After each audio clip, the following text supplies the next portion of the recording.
Hello everyone, welcome to Thorough Newspaper Analysis, which is brought to you by LawSikho. So there are two articles that we'll be discussing today. The first one is from the Hindu, which is titled as Saving Lives Under the Long Shadow of the Pandemic. Now, since it is the Mental Health Day today, World Mental Health Day today, so that is why we have this article wherein we'll be discussing the impact that COVID-19 has had on the mental health, on the mental outlook of the people all around the world. And in the second article, which is from the Indian Express, how Peace Nobel winner, the WFP, which is the World Food Program, has combated hunger around the world.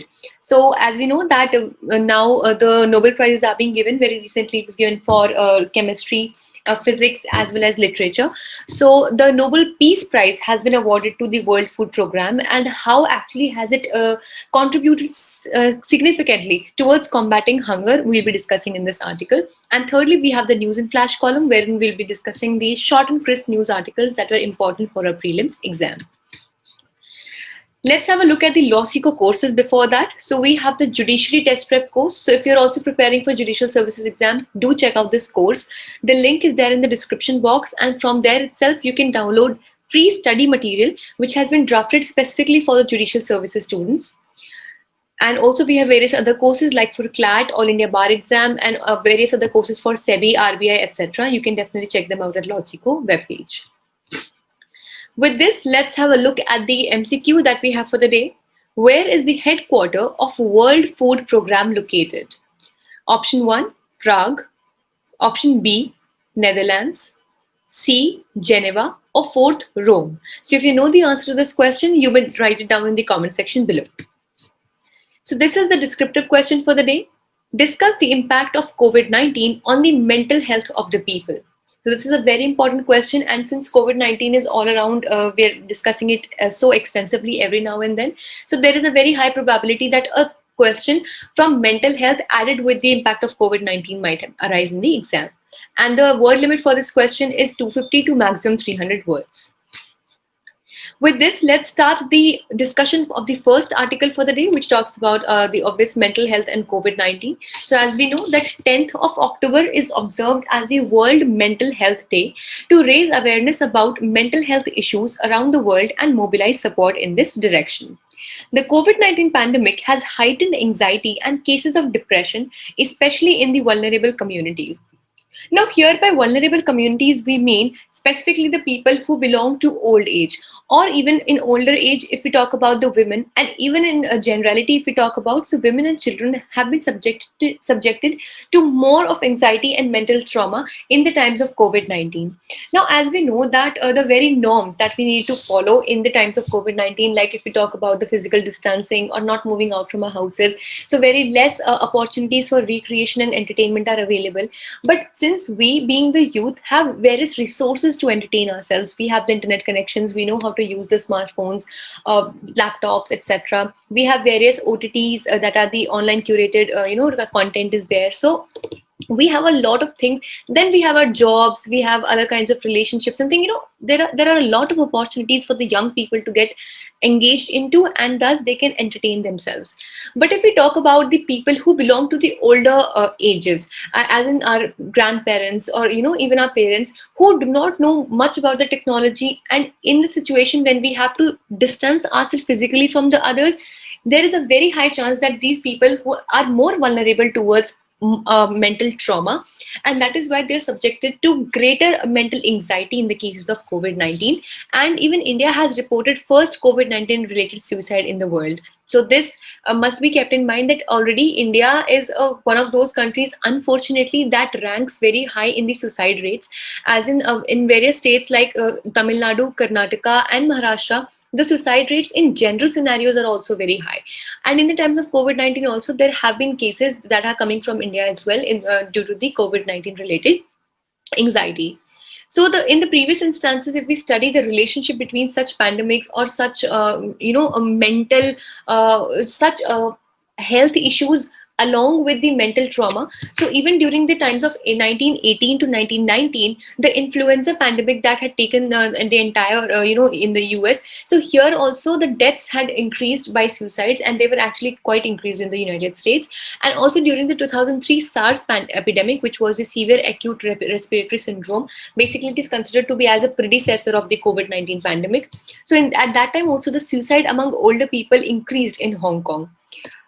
And if we talk about specifically the cases in India that we have in the suicide cases or the instances that we have in India, so the major state contributors, as we just discussed, are Maharashtra, Tamil Nadu, West Bengal, and Karnataka. And what makes the scenario even worse is that we know that mass migration, unemployment, and economic distress, they are a part of COVID-19 that have come along unfortunately with it. And due to this, see, there might be a situation that maybe a person had invested a lot into his business, but due to this a sudden lockdown, everything might have ruined. Maybe somebody started a new job and might have just lost the job. Many people have lost their employment, the migratory laborers and everything. So a lot of economic distress has also come, which has been one of the key reasons behind such mental anxiety. Now let's understand that what are the main reasons for increasing the mental stress. Firstly, fear of getting infected. So this is one thing that maybe we might not accept to, but obviously this is the truth. So see, now in many cities, even the malls have opened up. The cinema halls are yet to start. They are starting. Maybe they have started like a day or two before.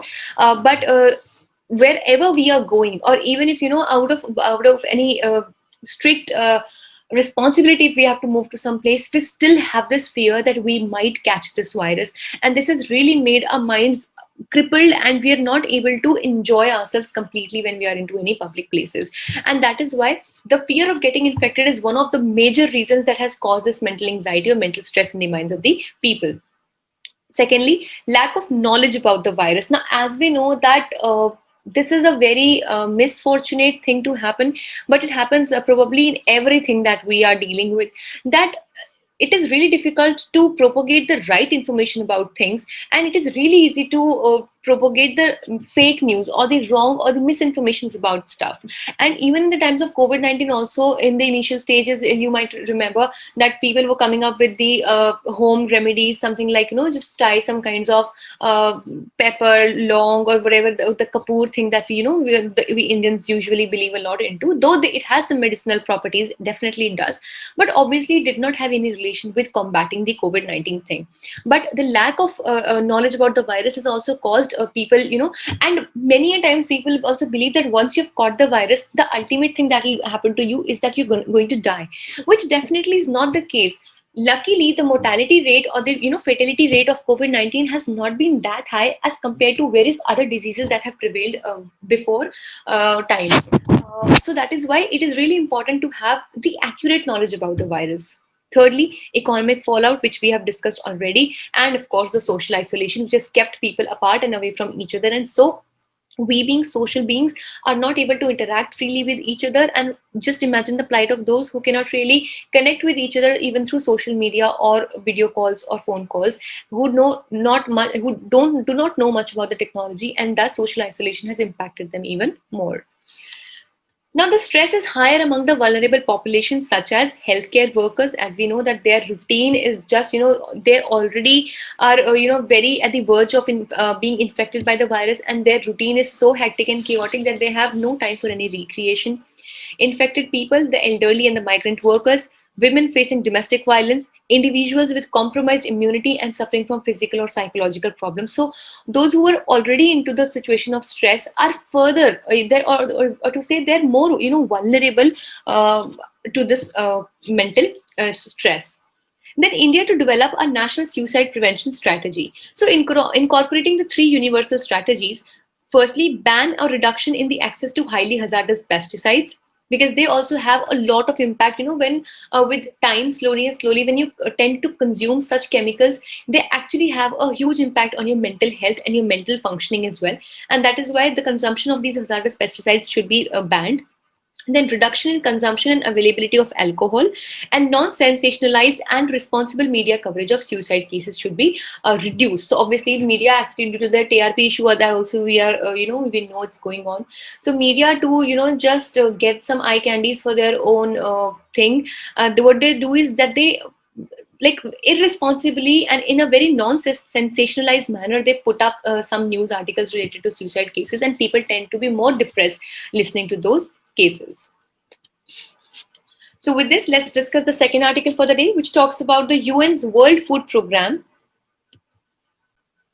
So the United Nations World Food Programme, so please remember that this is an agency of the United Nations. So it functions under the United Nations. It has been awarded the 2020 Nobel Peace Prize for its efforts to prevent the use of hunger as a weapon of war and conflict.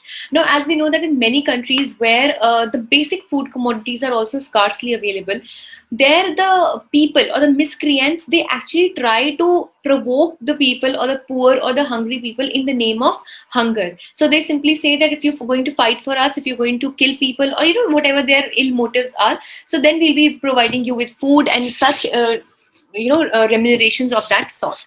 So actually the very motto of World Food Programme has been that we try to bring in peace in the world by solving the problem of hunger, because obviously if people are not hungry, they're satisfied with what they have, so definitely they would not want to get indulged into such miscreant activities or something, and that is why there would be peace all around the world. So the World Food Programme became the 28th organization to be awarded the prize since 1901. Now, let's understand that what actually is the World Food Programme. So it was established in 1961 and it is headquartered in Rome, Italy. So it was suggested by the US President, the then US President Dwight Eisenhower, to provide food aid through UN system. So basically it was his idea that we should be, since the United Nations was one that aimed at bringing peace and love and all the collaboration amongst the all the countries of the world. So that is why the then US President Dwight Eisenhower came up with this idea that we can actually distribute food and we can ensure food security through the United Nations system. So basically it is governed by, so now this is the functioning of the WFP, which is the World Food Programme. It is governed by an executive board of 36 member states, and it is headed by executive director who has a fixed tenure of 5 years. So in 1963, it launched its first development program for Nubians, Sudan, and approved its first school meal project in Togo. So basically, as we know that Africa is one of those continents that has, despite having a lot of resources, but due to underdevelopment, it does not have a lot of food security, and people are highly malnourished and undernourished in Africa.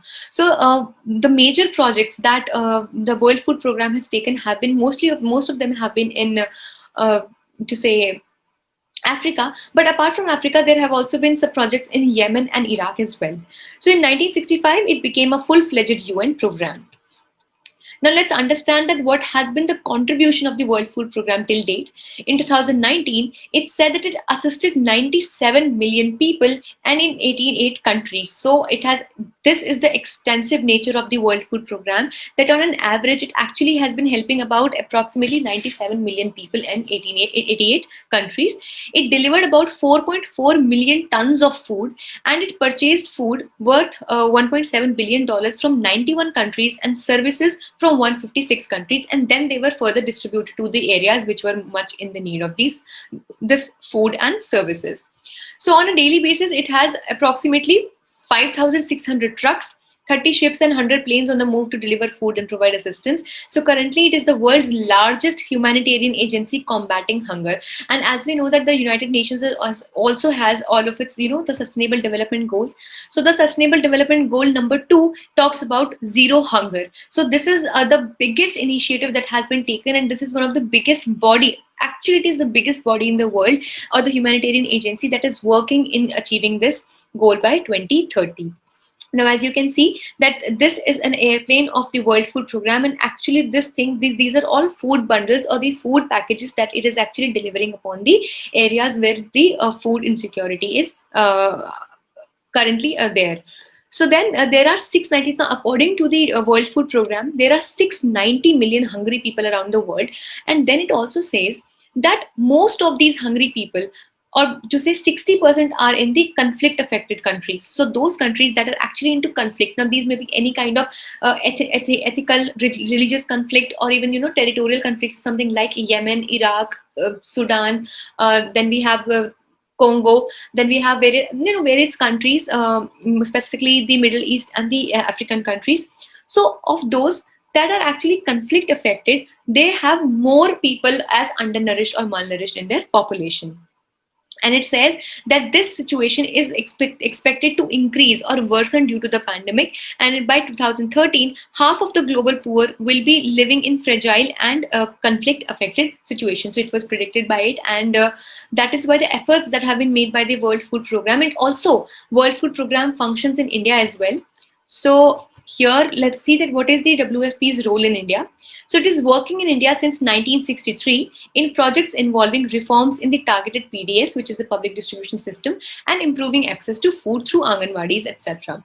Then it also has a proposal for effective implementation of the targeted public distribution system through Annapurti. So just like we have the ATMs wherein you can just swipe a card and you get your money at whenever you need. So similarly, an idea has been proposed by it to have automatic grain dispensing machine, wherein you will be issued some particular cards, and then you will have some maximum limit that you can withdraw at one point of time, and then you can get your own food security through the public distribution system. And also mobile storage units are also proposed by the WFP. So the recent achievements that it has made in India, that it successfully completed a pilot on rice fortification, that is to secure the amount of rice that is produced in the country and to be used in the midday meal schemes in Varanasi. And it produced 4,145 tons of fortified rice since December 2018. So this is really a huge accomplishment when it comes to this regard. And the work in progress of the WFP in India is it has signed a memorandum of understanding with UP State Rural Livelihood Mission to provide technical assistance for setting up supplementary nutrition project production and supply quality foods to 3 lakh beneficiaries. So in a way, the World Food Program has been a very pivotal agency when it comes to fighting the hunger, and that is why it very much deserved this Nobel Peace Prize for 2020 as well. Now let's see what do we have for news in flash today. First, Rudram successfully flight tested. So basically it is India's first indigenous, as in home developed or own developed anti-radiation missile Rudram. So it is a Sanskrit name meaning remover of sorrows, developed by the DRDO for the Indian Air Force, that has been successfully tested from Sukhoi 30 Mk1 jet from the East Coast. So this one, as you can see the larger body, this is the Sukhoi 30 Mk1. So this is the aircraft or the fighter jet, and from this fighter jet, this missile called as the Rudram, which is an anti-radiation missile, has been successfully tested. And by anti-radiation, we simply mean that a missile has been designed to detect, track and neutralize the adversary's radar, communication assets and other radio frequency sources. Now I would like to give you a very small example. You must have, most of you must have watched the movie Uri. So in which you remember that when they were actually going on for the surgical strike in the area where they had to carry the Pakistan occupied Kashmir area. So the main team they had to go through the airways, through the helicopter, but it was not possible because it had come under the radar reading of Pakistan. So that was that is why that there was a radar reading due to which it could not pass that area, and that is why they had to go through those caves. Now, had we had this missile at that time, so it would have been possible that those radiations coming from that radar would have been cancelled, and then it would have become easier and possible for the Indian aircraft or fighter jet to enter into that airspace. So that is the very importance that this anti-radiation missile has, and we should keep it in mind that this is the first indigenously developed missile and has been developed by DRDO.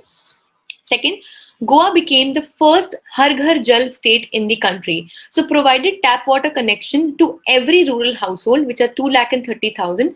The state is now planning for a sensor-based service delivery monitoring system to monitor the functionality of water supply. So as we know that we have this, most of the governments in India have this goal of providing tapped water to every household. So Goa has become the first state to have achieved this agenda. With this, we are done for the day. We hope it was a good and informative session for you all. Thank you so much.